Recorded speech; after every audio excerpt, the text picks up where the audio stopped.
Hello student, मैं Renu Sharma MB international school से आज आपको आपकी हिंदी फर्स्ट में पार्ट 3 जब मैं पढ़ता था नामक एक पाठ पढ़ाऊंगी। बच्चों, ये मोहनदास करमचंद गांधी द्वारा लिखा हुआ पाठ है, खुद गांधी जी ने लिखा है, जिसमें उन्होंने अपने जीवन के कुछ संस्मरण बताए हैं।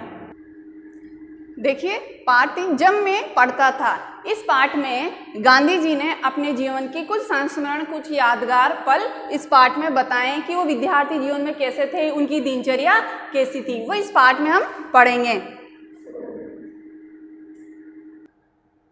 देखिए बच्चों, सबसे पहले हम इसमें जो इसके खुद स्वयं लिखे गांधी जी, उनके परिचय के बारे में पढ़ते हैं। मेरे पिता का नाम, अर्थात यहाँ पर गांधी जी खुद अपना परिचय दे रहे हैं कि गांधी जी के पिता का नाम करमचंद था। आपको पता है इनका पूरा नाम था मोहनदास करमचंद गांधी। तो मोहनदास इनका खुद का नाम था और करमचंद अपने पिताजी का नाम पीछे लगाते थे। वे राजकोट के दीवान थे और एक बहुत ही सत्यप्रिय, उदार और न्यायप्रिय व्यक्ति थे। वो सबके साथ समानता का व्यवहार करते थे और सबके साथ एक समान न्याय करते थे। इनकी माँ का नाम क्या था? गांधी जी की माँ का नाम पुतली बाई था। वो पूजा पाठ किए बिना भोजन नहीं करती थी, बहुत ही धार्मिक प्रवृत्ति की वो महिला थी। गांधी जी का जन्म कब हुआ? 2 अक्टूबर 1869 को पोरबंदर गुजरात में हुआ था। वहीं से पिताजी जब राजकोट गए तब इनकी उम्र कितनी थी? 7 वर्ष। एक कक्षा पार करके वो हाई स्कूल में आ गए। अब यहाँ पर ये अपने विद्यार्थी जीवन बताया, जब इन्होंने विद्यालय में प्रवेश लिया था, कक्षा पहली और दूसरी के बारे में बता रहे हैं कि जब ये हाई स्कूल में थे तो ये क्या मंदबुद्धि छात्र नहीं थे, ये बहुत ही होशियार और होनहार छात्र थे। इनको अपनी होशियारी पर बिल्कुल भी गर्व नहीं था, क्योंकि बहुत ही बुद्धिमान और प्रतिभाशाली छात्र रहे थे। इनको कई छात्रवृत्तियां और इनाम भी मिलते थे, जिसका इनको बिल्कुल भी आश्चर्य नहीं होता था।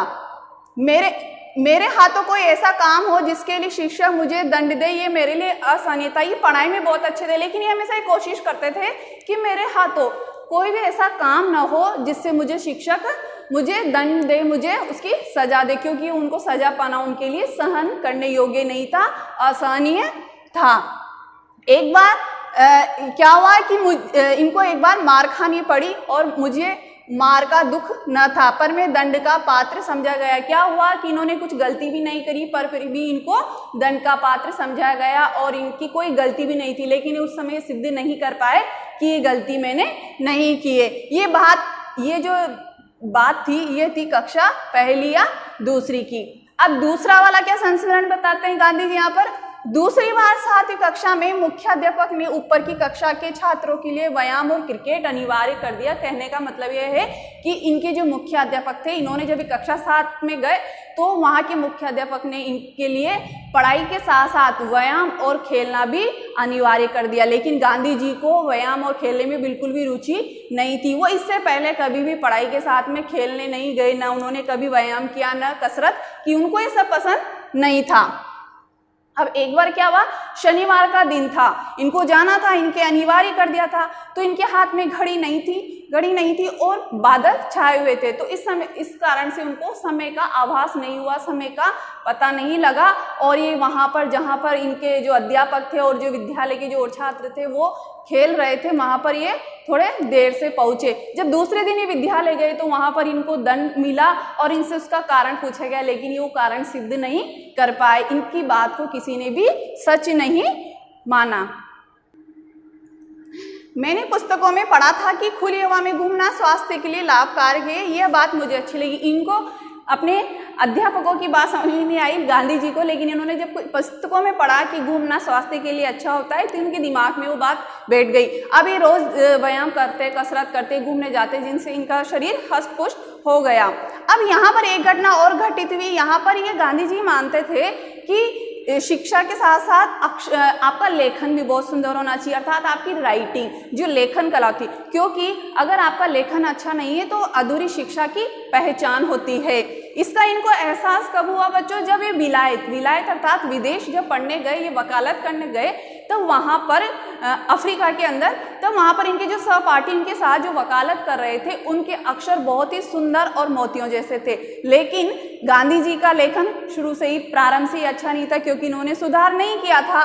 तो इस चीज को देखते हुए उनको बहुत ही शर्म और पछतावा होता था, बहुत ही शर्माते थे कि इन और लोगों की लेखन इतना सुंदर है और मेरा लेखन सुंदर नहीं। तो उस समय इनको पछतावा, और इस बात पर उन्होंने क्या कहा कि पक्का घड़ा कहीं चाक नहीं चढ़ता, अर्थात चाक मतलब होता है जो कुम्हार जिस पर घड़ा हो, जो मिट्टी के बर्तन बनाते हैं उसको हम चाक बोलते हैं। वो उस पर मिट्टी रख देते, घुमाते और जैसा चाहे वो आकार दे सकते हैं। लेकिन जब वो बर्तन चाक पे से उठाकर नीचे रख दिया जाता है तो उसको हम और उसको पका दिया जाता है तो उस पर हम मिट्टी नहीं लगा सकते और उसको आकार नहीं दे सकते। अर्थात कहने का तात्पर्य कि जब हम जिस कार्य को कर रहे होते हैं बचपन में, उन अच्छी आदतों को हम उसी समय अपने जीवन में ग्रहण कर सकते हैं। वो आते फिर हमारी आदत ही बन चुकी होती है, हमारे जीवन का एक हिस्सा बन चुकी होती है, हम उसको सुधार करने में बहुत मुश्किल होती है। अगर ये गांधी जी प्रारंभ में ही अपना लेखन सुधार लेते तो उस समय उनको वो पछतावा नहीं करना पड़ता। साथ ही साथ इन्होंने चित्रकला को भी बहुत, इनका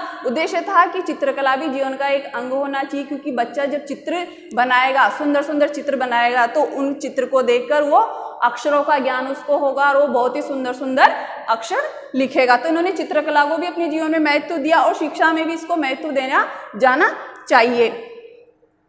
इस समय के विद्याध्ययन के और कुछ और संस्मरण, कुछ और यादगार पल गांधी जी बताते हैं कि विद्या अध्ययन के कुछ संस्मरण और भी उल्लेखनीय हैं। अभी बता रहे छठी कक्षा में मेरे संस्कृत शिक्षक कृष्णशंकर मास्टर, इनके संस्कृत के अध्यापक का नाम था कृष्णशंकर मास्टर, जो बहुत ही कड़े मिजाज के थे, जो बहुत ही कठोर स्वभाव के थे। तो गांधी जी क्या करते थे, इनकी कक्षा से उठ करके दूसरी फारसी कक्षा के अध्यापक की कक्षा में जाकर बैठ जाते, क्योंकि बहुत नरम मिजाज के थे, जो उर्दू पढ़ाते थे तो वहां पर जाकर बैठ जाते थे।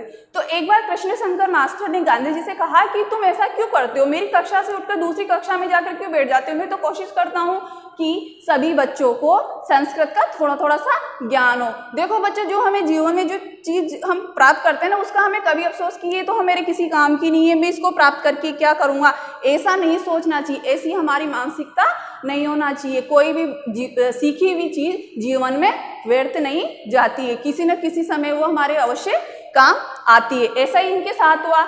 उनके मास्टर जी उनको डांटते थे, उनसे डरते थे, लेकिन फिर भी वो थोड़ा बहुत जो उनको जबरदस्ती उनको संस्कृत सिखाई गई, उसी के द्वारा ही इन्होंने जो संस्कृत के जो वेद थे, शास्त्र थे, उनका अध्ययन किया। तो इनको उस समय बाद में इनको महसूस हुआ कि अगर मैं उस समय मेरे मास्टर जी ने मुझे थोड़ा बहुत भी नहीं सिखाया होता तो क्या मैं संस्कृत के इन शास्त्रों का ज्ञान कर पाता। तो जीवन में कोई भी चीज व्यर्थ नहीं होती, हर वस्तु का कोई ना कोई महत्व होता है, जो कहीं ना कहीं हमारे जीवन में काम आती है। मैं आज कृष्णशंकर मास्टर का उपकार मानता हूँ, क्योंकि जितनी संस्कृत में उस समय सीखी उतनी भी न सीखा होता तो आज संस्कृत शास्त्रों का रस न लेना पाता। वही बात आ गई कि वो कुछ भी नहीं पढ़ पाते संस्कृत में। मैं ये मानता हूँ कि भारतवर्ष के पाठ्यक्रम में मातृभाषा के अतिरिक्त हिंदी, संस्कृत, फारसी, अरबी और अंग्रेजी का स्थान होना चाहिए। इनको भी हमारी शिक्षा में स्थान देना चाहिए। भाषा पद्धति पूर्वक सिखाई जाए, कोई पद्धति होनी चाहिए, कोई तरीका होना चाहिए, पद्धति पूर्वक कोई भी भाषा हो सिखाई जानी चाहिए हमारे पाठ्यक्रम में। गांधी जी का मानना यह था सब विषयों को अंग्रेजी के माध्यम से सीखने, सोचने का बोझ हम पर न हो, हमारे ऊपर यह न ला दी जाए कि शिक्षा की आपको अंग्रेजी में इसको सीखना है। हम जो भाषा जो गांधी जी ने बताई, इन भाषा को हम अपने पाठ्यक्रम में शामिल कर सकते हैं। कोई थोपा ना जाए हमारे ऊपर कि हमें इसी भाषा में सीखना है या अंग्रेजी में ही हम सब कुछ सीख सकते हैं। हम अपनी हिंदी में भी हम अपना सब कुछ, हमारी शिक्षा को हम प्राप्त कर सकते हैं। ये भाषाएं सीखने में बहुत आनंद आएगा। अगर आप शौक से, अगर आप रुचि से सीखेंगे इन भाषाओं को, बहुत ही मजा आएगा। जो व्यक्ति एक भाषा को शास्त्रीय पद्धति से सीख लेता है, उसके लिए दूसरी भाषा का ज्ञान सुलभ हो जाता है। एक शास्त्रीय पद्धति से सीख ले तो उसको उसका ज्ञान बहुत ही सुलभ हो जाता है। ये कुछ संस्मरण थे बच्चों जो गांधी जी ने अपनी आत्मकथा में लिखे, जो हमने इस पाठ में पढ़े। Thank you.